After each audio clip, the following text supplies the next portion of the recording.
Identity 5 gamers, today we have a tier list video, that's right. Today I'm going to be ranking the hunters based on how well I can kite them / how annoying I think they are. I was talking to you all on the Discord server and you all thought it would be a fun idea if I made a video like this, so here we go, let's get into it. Alrighty, so here's the game plan. We got different tiers up here. Our first tier is I don't want to play anymore, which is like the hardest hunters for me to face. The I don't know what I'm doing half the time tier. The 50-50 tier, which is like, you know, sometimes I win, sometimes I lose. The kind of spooky tier where it's like, yeah, they can get you, but they're really not that bad. And then finally the chill tier, which is just like, I don't really have a problem cutting them too much. I also have a not enough experience tier, which is for hunters that I pretty much never fight. So that's kind of what that is. It's just I don't have enough experience to rank them. So yeah, we have a tier for that as well. And a couple disclaimers before we get into this. One, this is just my opinion. Two, I'm still a relatively new player, so I'm not like the most experienced in this game. I know there's counterplay to every single hunter, but I might not know it, or I might not have enough experience versus said hunters. And also, I haven't played a lot of the hunters and survivors yet in this game. I mainly play entomologists, so a lot of my opinions might come from my bias toward that character. So please keep those in mind going forward. So let's start off with Ember. Leo, he's kind of bad, but he can be kind of spooky. The thing is, most of the time, you're gonna win against Ember. He's just kind of bad. I mean, the biggest thing that you have to watch out for is the puppets, right? Like, if you run in a straight line while avoiding his, like, fire clone or whatever, it can't hit you, but it can, like, break pallets, which can be kind of annoying. But the puppets can be scary because he can swap with them and he can ignite them so they start moving around and stuff. But if you just walk up to it and you just start dismantling it, it'll stop moving until he, like, sets it again. So that's pretty cool. There is lots of counterplay to him, but you need a team that's cooperating and communicating well, which is, you know, the kind of the case for every single hunter. But I feel like things can fall apart pretty quickly if you're not communicating and cooperating well against Ember here. But yeah, he's really not that bad, honestly. The biggest thing that holds him back is just he's slow and his chase is bad. Next up, we're gonna rank Smiley. And honestly, Smiley falls into 50-50 for me. The thing is, his rocket dash is the biggest thing that's so scary, right? Because he can just move so very fast. And it really depends on how efficient the hunter is with moving the rocket, especially if it's like the infinite one. That can be really scary, like the infinite dash. But the thing I find most annoying about Smiley is when you're going to rescue and he hits you with the rocket dash that makes it like take forever to heal. That is so annoying because it just gives him so much more map presence. And whenever you try and heal, it takes like, I don't know, twice as long. It feels like it's really bad. So when he hits you with that, it's almost just better to just go down. So yeah, he can definitely make matches fall apart pretty quickly if he can get cooking with his dashes.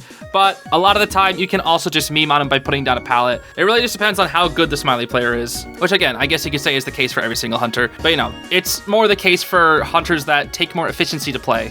Next, let's rate the Ripper. And honestly, I'm gonna put Ripper in I don't know what to do half the time. The thing about the Ripper is like he's so easy to kite on paper, and like I main entomologist, so I should be good against this character, right? But I'm so bad against him, dude. I don't know what it is, but he always seems so big brain, right? I always seem to get hit by Foggy Blade. I feel like windows in pallets are completely useless if he has Foggy Blade, right? The thing is, Foggy Blade isn't that hard to dodge, right? In theory, all you have to do is just sidestep it. It shouldn't be that hard. But when you're in a tight cutting area and you're like trying to get across a pallet and he blocks you off a said pallet and you want to drop the pallet or else he's going to hit you with a basic attack, it's like, do I drop the pallet? Do I not drop the pallet? Do I even go for the pallet? Do I bait myself going for the pallet and then run a different direction? I don't know. I don't know what to do that half the time, and what makes it even more difficult is when he's invisible. Like, I get that you can still see the red light, but they can trick you. The red light can trick you. If you're not looking behind you all the time, it can definitely trick you. And I've been tricked by the Ripper so many different times, and I just get memed on. I don't know what it is. Like, on paper, yes, I do know how to kite this hunter, but I just feel like I get memed on most of the time by Foggy Blade. Plus, the fact that it can also go through walls, and most of the time, Rippers will bring Peeper to slow you down, makes things really, really awkward to kite against them, especially since I'm somebody who only really knows how to tight kite. I'm not very good at transitional kiting.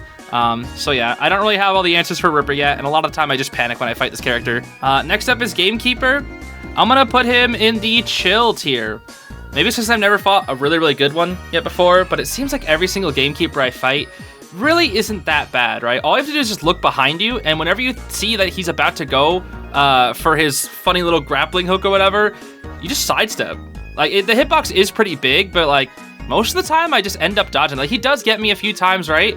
But I also run flywheel a lot of the time, so when he grabs me with the grappling hook, a lot of time I just flywheel and then I just escape. and he's usually like near a pallet or something when I'm doing that. So yeah, a lot of time it's just really not that bad. The biggest thing you have to watch out for is the traps, especially since he can set them up in a really good kiting area and you might not see them coming, but if you know he hasn't placed any traps, or if you see him placing a trap, the best thing to do is just try and transition out of that area, go to a different kiting area.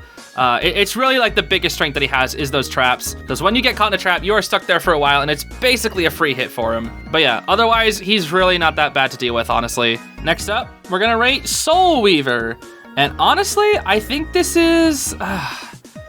I think I'm gonna put Soul Weaver in not enough experience. I haven't fought any good Soul Weavers yet. I fought like, you know, some decent ones, and I kind of get her deal. The whole thing is like she's really, really good at stopping tight kiting because she has the webs to work with. So tight kiting this character is really, really bad because she just gets a ton of speed. So you want to transition, but you also have to watch out for web shot. But a lot of time I have like Melly's bees and whatnot, so Melly's bees is helpful against the web shot and whatnot. And I know there's like a web shot trick that exists where she can hit you with a web shot and then get more presence to be able to go for a second web shot to try and like instant down you with just web shots. It's also annoying whenever she goes for web shots when you're trying to go for a rescue against this character. It can become pretty tricky to rescue from her at certain times. You definitely don't want to wait around for too long rescuing against this character because she will just potentially down you to web shot. But yeah, otherwise, I just don't feel like I have enough experience versus this character, so I don't really know how I feel about her yet. Next up is Geisha. Now, Geisha is definitely a 50-50 for me. I feel like I'm either kiting this hunter for 10 seconds or for like 3 minutes. It's like no in between, dude.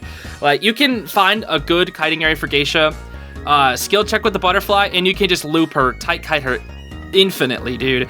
Or she'll just meme on you by getting like some weird, very specific jank angle, and then she'll, you know, zoom across the palette and kill you like pretty much instantly. It's like there's basically no in-between for Geisha, and she can definitely be a force to be reckoned with. You just have to be in a good kiting area, because if all you're trying to do is run away from this character, don't. Stop running away from this character, because all she has to do is butterfly and just catch up to you instantly.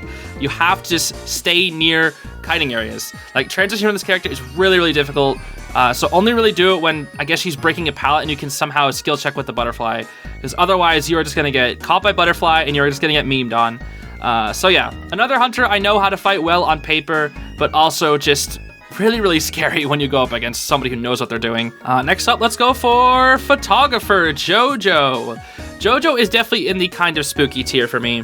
Again, he's also one of the easiest hunters to kite in the game, but you have to watch out for jump scares. That's honestly like the biggest thing. The fact that he slows down Cypher Rush is like really, really good if you have a bad team. The 0.75 damage instead of 0.5 is also really, really good because it basically makes it so healing is almost pointless, which I guess also, you know, pushes the Cypher Rush. But if you get like an early down with this character and he camps the chair really well, you know, it's gonna be really, really rough. I have a feeling one day they're gonna buff this character and he's actually gonna become like, not necessarily viable, but I feel like he's gonna become like one of those tie hunters or something. I don't know. Come back to this video and tell me if it happens. All right, next up is Wu Chang. Now Wu Chang, I was thinking about putting in 50-50, but I'm actually gonna put him up here. Now here's the thing, Wu Chang isn't really that bad, right? You know, he's got the umbrella, he's got like pretty good attack range, but his attacks are pretty slow. The thing about Wu Chang that I hate the most is the freaking bell. I don't know what to do against that thing, dude. The bell literally feels like so free. Like if he warps to you with his umbrella, he does the bell, right? After enough presence or something, he has like an auto bell from the umbrella, and then he can use the regular bell and basically do 2 different bells. And it's like, if he bells you, you fall over, right? You get like the little skill check to make sure your controls don't get reversed. That part's not that bad, right? That part is only annoying when you're next to a pallet and you're like trying to vault it and you accidentally trigger the calibration too early. That's kind of annoying. But the thing I hate about it is just the bell just makes you fall over, and half the time he just catches up to you. Like that's all it takes. You know, every little bit of speed matters when you're a survivor. And when you get hit by the bell, it's just like, well, I'm going down. Like, you are going down if you get hit by the bell. That's just how it feels when you get hit by this character's bell. And that's why I'm putting him up here. Only because of the bell. The Soul Siphon is, like, pretty scary because it makes it so you can't interact with stuff. Prevents rescues and whatnot. That's definitely scary. And that makes him, like, you know, pretty high up. But it's just the bell. I just don't know what to do against bell. It just feels like there's no counterplay. Sometimes I try and sidestep it, but, like, the range is pretty decent. It's kind of thin, but, like, it's kind of long as well, so I don't know. I feel like I always get memed on with the bell. Next up is Mad Eyes, or as I like to call him, Chad Eyes or Grandpa. Sadly, he has to go into not enough experience. Yeah, Like, I know the basic game plan against this hunter, right? You gotta run in circles, avoiding the gates, and if you can, waste the energy on his little machines, that way he can't set up walls, especially for endgame and whatnot, or when he gets max presence, he gets like lots and lots of big walls. It can be really, really scary to go up against him if you don't waste all of his energy on the consoles. He also breaks pallets, I believe, faster than any other hunter in the game, so you gotta be careful if you're trying to like pallet spam against this hunter, but that's all I really know. I don't really fight this character too often. I would love to fight this character more often because he actually is so fun, but for now, he just gotta stay down and not enough experience. Next up is Undead, also known as Percy. He's going into 50-50. Yeah, on paper, this hunter kind of sucks because without the chairs, survivors can just crawl and they can move like into the exit gate while they're dying. That could definitely be annoying. And especially the fact that it's basically a 1v4, so you really have to keep an eye on all the survivors. You know, bringing peepers with this character is pretty decent. That way it slows the self-heal when you drop one down after you down a character, and they can also see them for a bit after they get back up, so you can run back over. But the thing about facing this character is that he's just scary. He makes my heart race like more than any other character, man. Like the freaking dash just goes so far, it's so fast, and I know you can just sidestep him, right? His hitboxes are mega jank, but he's just terrifying, dude. And the fact that like Melly can't block him off anything because he's kind of immune to like all the harassment and whatnot, it kind of makes just Melly's whole gimmick useless because you can't really shove him, you can't really block him off. So he's kind of scary to me, and I've been getting better at looping him around, especially like in an open area when there's not really much he can do besides go for the dashes and then just keep missing me over and over again. But you know, sometimes I just go up against really, really good undeads that will just dash, hit you, and then like by the time you're trying to get to a different pallet, he'll just already be there because he's so freaking fast with that dash. So yeah, again, it's another character where I feel like I'm gonna kite him for at least a minute or two or 10 seconds. Next up is Breaking Wheel, also known as the Will Brothers. Sorry. All right. This one's tough because I feel like I have to put him down here. Normally, I kind of want to put him up here, but the thing is, like, I just don't have enough experience versus him, right? You know, he goes into wheel form. He's super fast, gets the little spikes on you, and he can just go for the snaps and whatnot and get you down pretty fast. The traps are interesting as well. If you don't have any spikes, you don't get trapped in them, but you get slowed down. But if you get hit while you have 2 spikes, you go instantly down to a basic attack. Yeah, this character is just mega aggressive. We can also get memed on pretty easily. Like, if he does not secure, like, fast downs early game, it is definitely going to matter in the late game. Like, the greatest thing that this character can do is down somebody and then just keep on pressuring people when they try to come in for the rescue, keep forcing people off ciphers, and then it's just a snowball. Like, he is just a snowball type character. But again, I don't have enough experience versus him. All I really do is run in circles and pray. Next up, we have Naiad, Grace here. This is one of the characters that I find to be like most talked about when it comes to kiting strategies, because people are just like, oh, just transitional kite, just do this. And it's like always one of the biggest discussions is like, can you kite Naiad, right? Like so many of the other hunters like whatever, but can you kite Naiad though, right? Can you transition against Naiad? And I can't. I can't transition against Naiad. She's so freaking good, man. I look at this character and I see no flaws. She has an insanely fast hitbox, an insanely large hitbox. She can force you out of kiting areas, and if you're in a good kiting area, she can trap you in there and just water you off. When she has low presence, it does 30% water when you get trapped in the abyss, and then it can get up to 50%. So, well, you know what she can do? She can have 2 dashes, because she has 2 dashes, right? She can dash you, and then undo another dash and just instantly down you. And when you're trying to rescue, if you get 100 water, she can just 100 water hit you and then boom, hits you with the spear and down you go. This character can camp. This character can have map presence. This character can chase.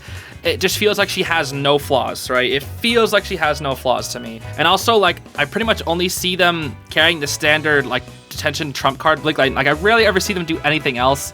I never see Naiads carry teleport until endgame. The only other trait I see them ever go for is excitement.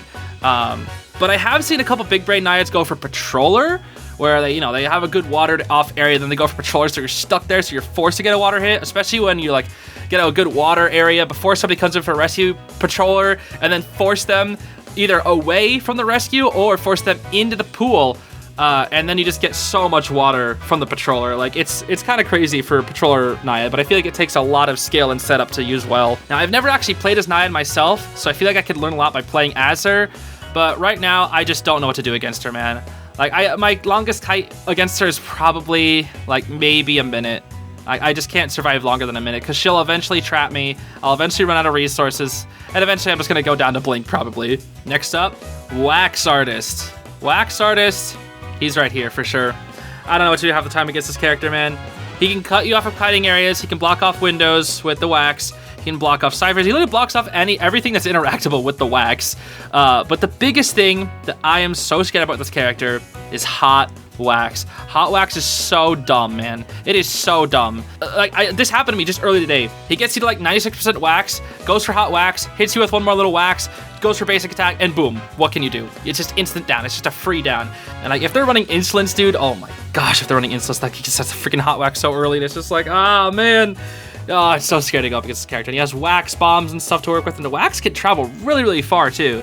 Like I've seen pro players be near the graveyard area in Ever Sleeping Town, and they're able to block off the middle cipher in Ever Sleeping Town with wax. Like that's kind of crazy, dude. But yeah, you know, wax artists, you know, I get the game plan. Like you want to break line of sight. You can also fly wheel the wax as well. I've never successfully done it myself, but the biggest thing is just that hot wax, man. I feel like I'm always dying to hot wax. Next up is Nightmare, and he falls in the 50-50 tier for me, because you can easily tight kite this character, right? He doesn't really have that many resources. Like he doesn't have that many good ways to stop people from tight kiting him.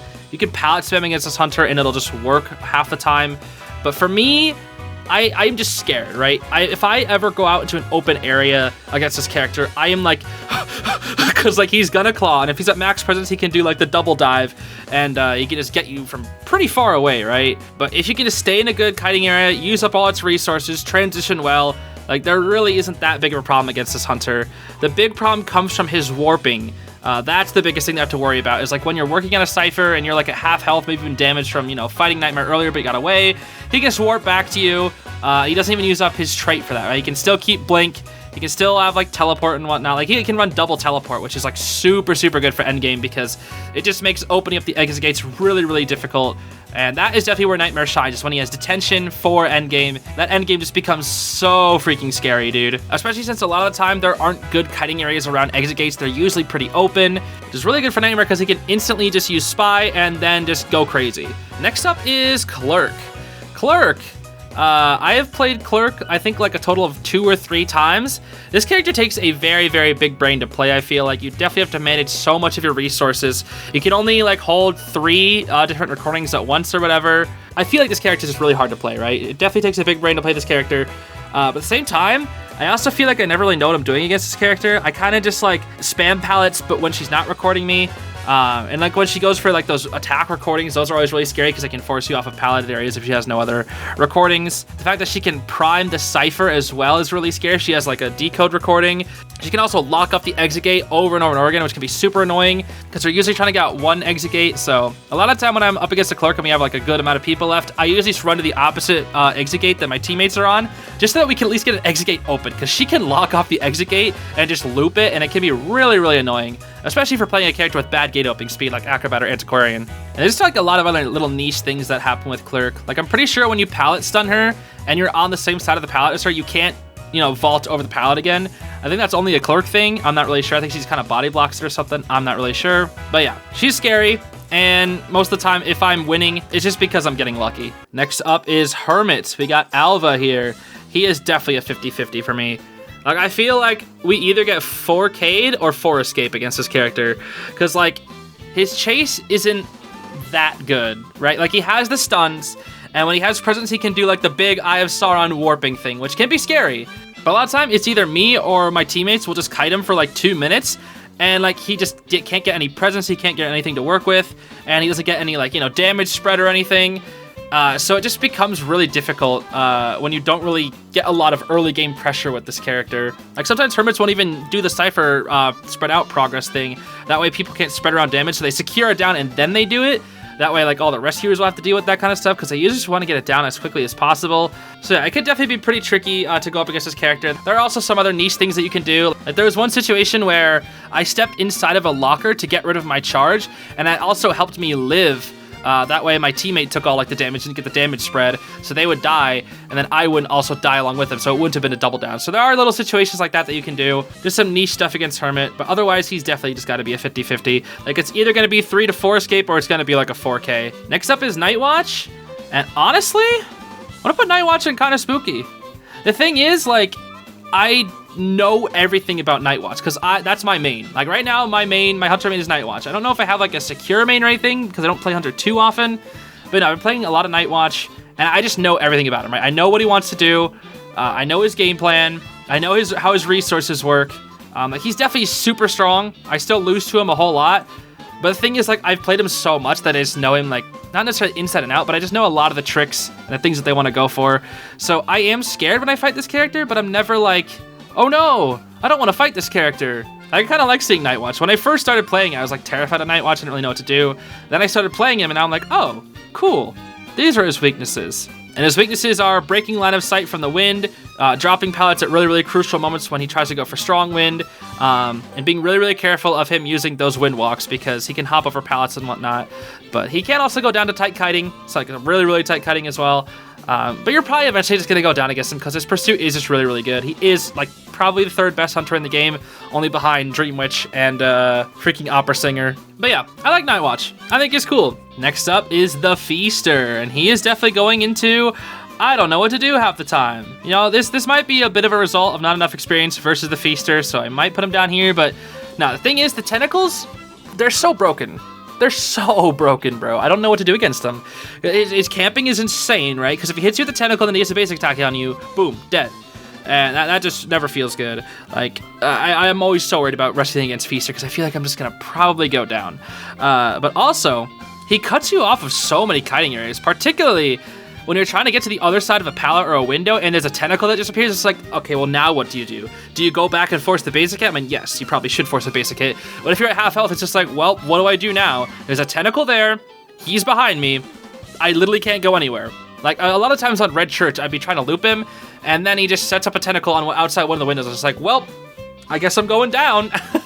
Like, what you can do, right, is you run up to the tentacle and run in a circle around it. And a good amount of the time, you probably won't get hit by the tentacle like that, which is awesome. But while you do that, while you run toward the tentacle and, like, you know, run in a circle, you're also giving the Feaster more time to catch up.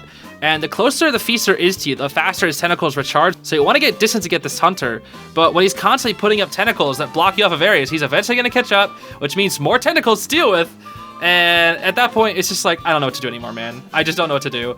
He is dummy slow, though. Like, whenever I played this character, I was like, I can't even move, bro. Yet whenever I am playing Survivor, it's like, how is this guy so fast? I don't know, man. That's the biggest thing I feel like when I'm a Hunter. Is like, I feel genuinely so slow when I play Hunter. And this is Nightwatch, of course, he's dummy fast. When I play Survivor, it's like, why are these Hunters so fast, man? It's crazy. Next up is Dream Witch. This character is pretty cracked. Really, really scary. You have to be fighting a good one. Like, you're fighting a Dream Witch that doesn't know what they're doing. It's free, right? It's so free because all they're gonna do is chase you with like one leech, maybe a spawn follower, and all you have to do is just keep pallet spamming and just, you know, playing your fundamentals well, because Dream Witch doesn't really have any abilities outside of just basic chase plus her traits, which she usually has Patroller, which, you know, is gonna be kind of annoying to deal with. But when she starts setting up lots of leeches, and it starts getting toward like the end game, it can just snowball so fast. Like, this is another character that is just a snowball character, right? Like, what you want to do against this character is just immediately Cypher Rush the heck out of her in the early game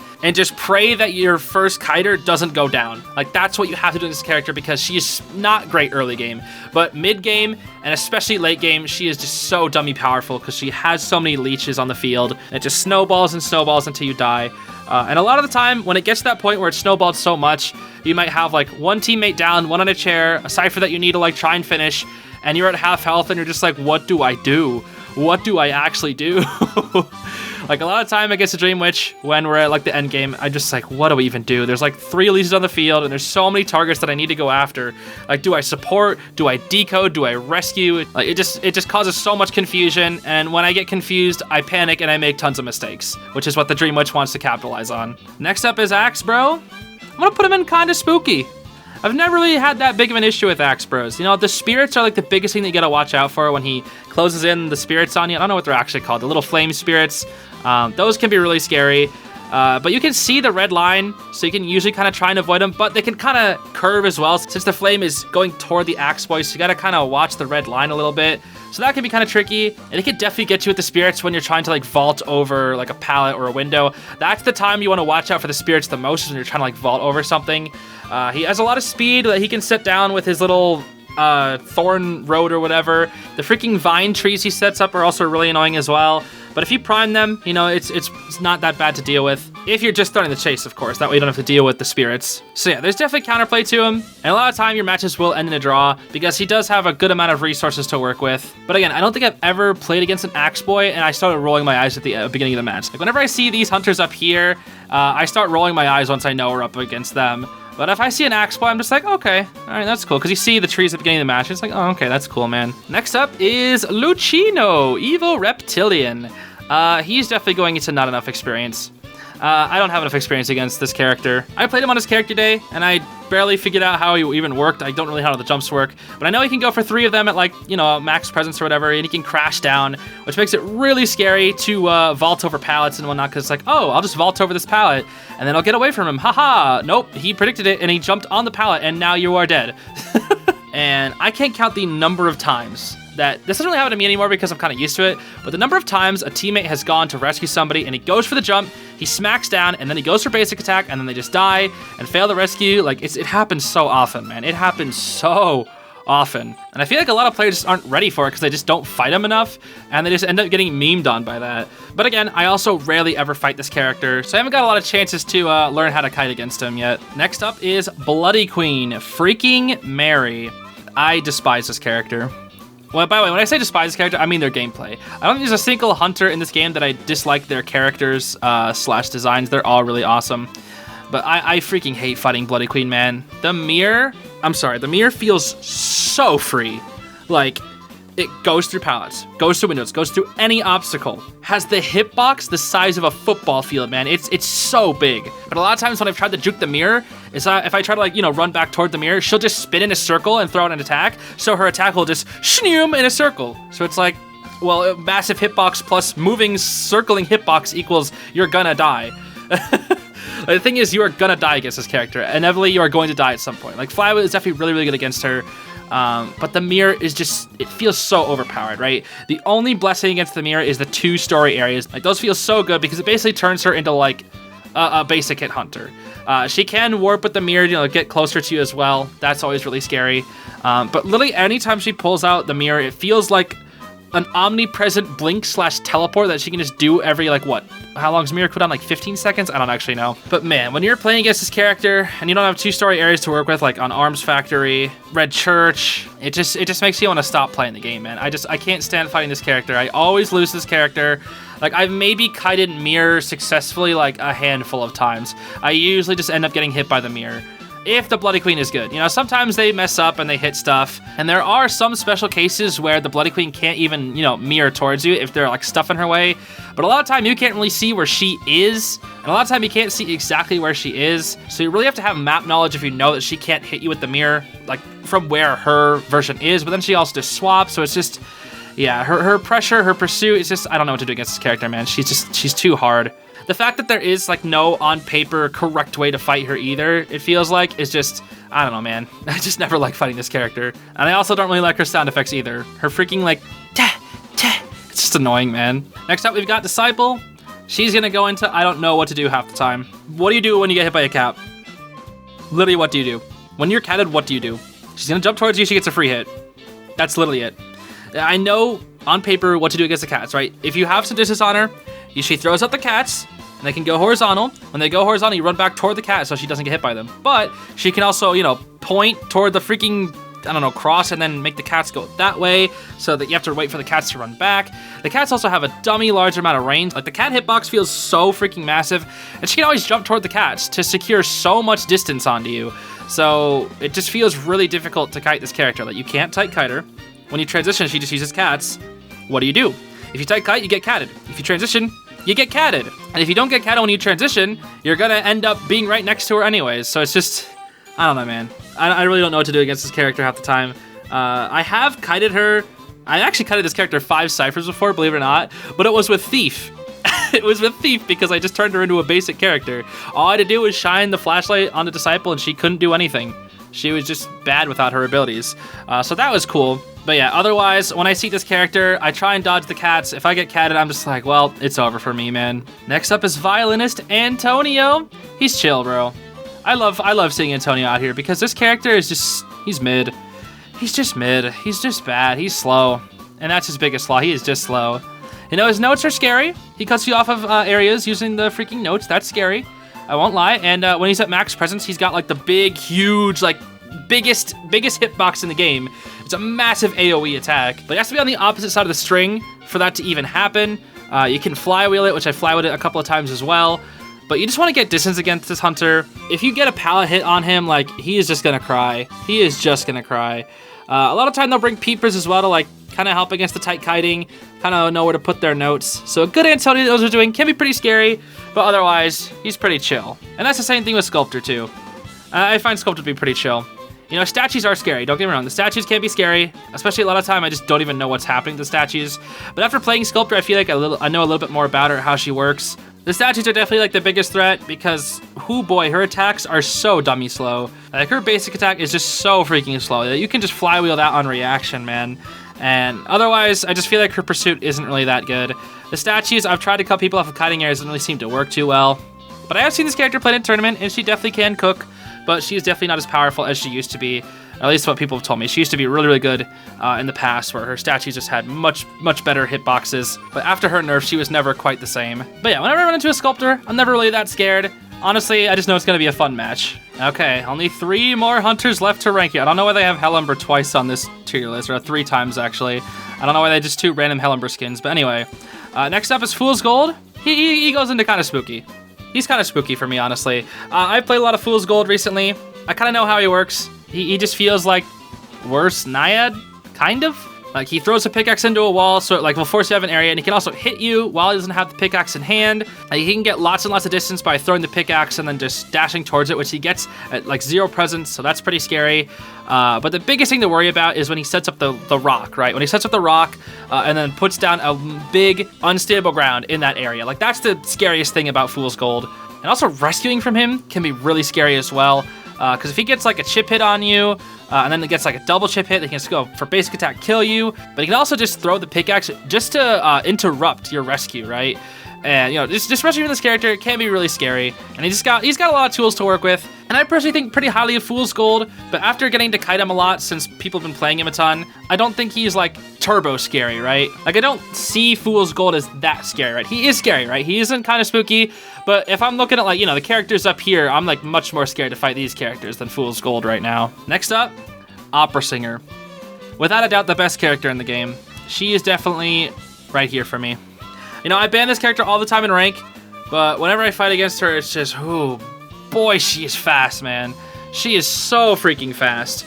Well, the thing is, I know that she's so broken that it doesn't even feel that bad, right? Because I know everybody struggles with this character. I know everybody is just like, nerf this character. And the thing is, that part makes me feel like I'm not trash, right? Because I have kited this character a little bit, right? You know, I think my longest kite was maybe 1.5 minutes against this character, which is pretty good. I mean, it's probably using Antiquarian and using the staff a lot. And it really feels satisfying when you wait at a pallet and she tries to use her little warp back thing and then she warps the other side of the pallet, but you didn't vault.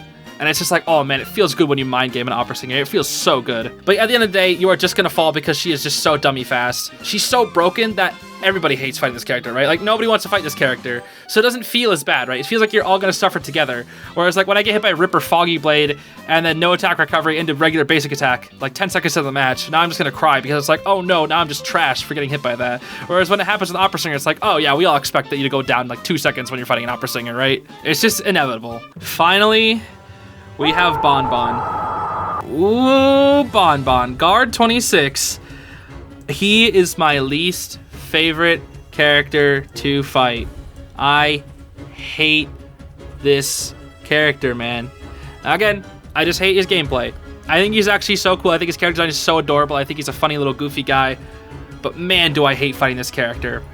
I have a distinct memory, right? One of the very first times I ever went up against a different hunter that wasn't like Ember or Smiley Face. When I first started the game, right, it was a guard 26. And I got down so fast, I got chair camped, and I was like, this has to be a pro player, right? I had to have run into like the best, like one of the best players in the world. But no, that's just the average Bonbon experience, because the bombs are so good. Like, look at Sculptor. She's just worse Bonbon. She is just worse Bonbon. The thing is, the statues, they either go horizontally or vertically. Guess what? Bonbon's bombs, they do both. they just do both at once, right? And guess what? You can also chain the bombs together. So you can throw a bomb far away, throw a bomb closer, maybe at a different little angle, and they'll explode.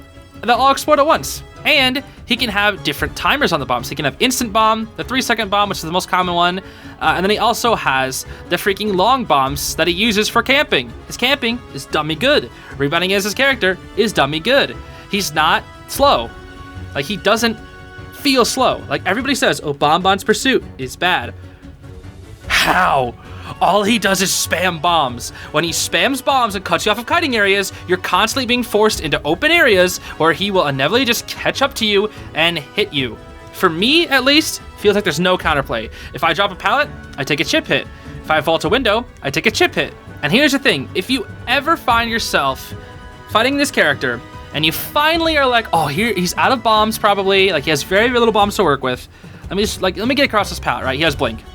You just use blink, blink, die. You know, you finally get away from his pressure, the endless pressure of his bombs, and then he just blinks you and kills you. And he camps your chair, and then you're like, your partner comes over to rescue you, and guess what? They get instant down. And then guess what? They didn't save before half, so the other person comes on in, and guess what? They get down too. So there's 3 people dead, and you're sitting on the chair, and the last person's like, what the heck do I do? Do I just go for dungeon? There's 4 ciphers left. Like, this character's camping is insane. This pursuit, you know, might not be insane, but the fact that he can just cut you off cutting areas so fast. The thing is, at max presence, his bombs recharge so fast. It's like every 3 seconds, it feels like he gets a new bomb. I think it's more like 5 seconds, but it's like, it feels so fast. So he can just bomb spam, bomb spam, bomb spam, bomb spam. And yeah, again, it only does chip hit. And at end game, you know, the bombs aren't as good because, you know, you want to hit with the tension and whatnot. You want to force basic hits against this character so you can get a lot of distance. But man, I cannot stand fighting this character. I never feel like I win. I go up against this character and I know I'm eventually gonna take chip hits. Like, I think I've successfully kited this character a handful of times, maybe. Whenever I go up against this character, I'm rolling my eyes and sighing and just knowing that I'm not gonna have a good time. So yeah, that's the tier list. Thanks for listening. Let me know like what characters you like fighting versus not fighting. For hunters, well, I'll have a survivor one coming out in a couple days probably. That'll definitely be fun. But yeah, this is my little hunter tier list here. Again, not how good the characters are, but just how I match up against them. Let me know your struggles or your strengths, and if you have any advice for some of the characters, especially up in here, definitely let me know, because I'll take all the advice I can get with these characters, especially these two. Honestly, these two just, it feels like there's just no answers when I fight these two, man. It's just, but yeah, that'll be it for me. Thanks for watching, everybody. I'll see you all later. Have yourselves a great rest of your day. Bye-bye.